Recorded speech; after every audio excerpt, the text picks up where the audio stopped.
ពេលវេលាចុងក្រោយដែលមនុស្សម្នាក់បានជន់លើឋានព្រះច័ន្ទគឺនៅឆ្នាំ1972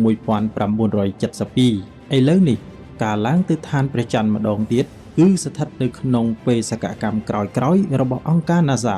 នៅពេលនេះដែរទីភ្នាក់ងារមិនត្រឹមតែធ្វើដំណើរទៅទេថែមទាំងមានគម្រោងសម្រាប់ស្នាក់នៅទៀតផង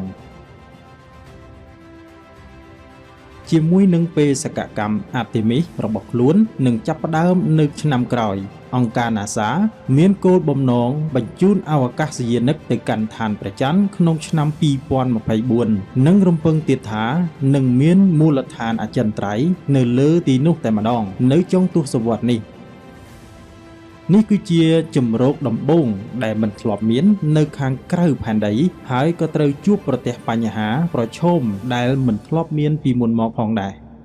ការដឹកជញ្ជូនសម្ភារៈសំណង់ដែលមានបរិមាណច្រើនទៅកាន់ព្រះច័ន្ទនឹងមានតម្លៃថ្លៃហើយក៏ត្រូវការពេលវេលាផងដែរប៉ុន្តែក្រុមហ៊ុនថ្មីថ្មោងដែលមានឈ្មោះថា Icon ដែលមានមូលដ្ឋាននៅរដ្ឋ Texas បាននិយាយថាខ្លួនមានដំណោះស្រាយបែបវិទ្យាសាស្ត្រទំនើបគឺប្រើប្រាស់ម៉ាស៊ីន Print 3D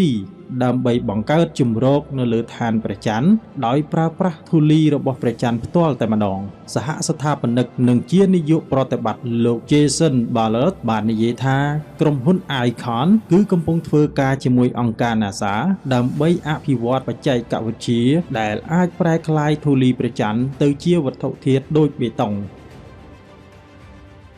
ធូលីព្រះច័ន្ទដែលគេស្គាល់ថាជារជ្ជសិលាគឺជាផ្នែកដីខាងលើដែលមានរាងដូចខ្សាច់ដែលស្ថិតនៅលើផ្ទៃរបស់ព្រះច័ន្ទដែលកកើតឡើងដោយរ៉ែនិងបំណែកអំបែងតូចៗដែលកើតមានរាប់លានឆ្នាំដោយសារការបុកទង្គិចគ្នាជាមួយអាចផ្កាយវាមុតគ្រើមនិងមានសភាពស្អិតល្មួតដែលអវកាសយានិកបេសកកម្មអាប៉ូឡូបានរកឃើញថាវាអាចតោងជាប់អ្វីៗគ្រប់យ៉ាងរួមទាំងសម្លៀកបំពាក់អវកាសរបស់ពួកគាត់ផងដែរនេះមានន័យថាវាជាការផ្គត់ផ្គង់វត្ថុធាតុដើមមួយយ៉ាងច្រើនប្រសិនបើក្រុមហ៊ុន Icon ទទួលបានជោគជ័យមែន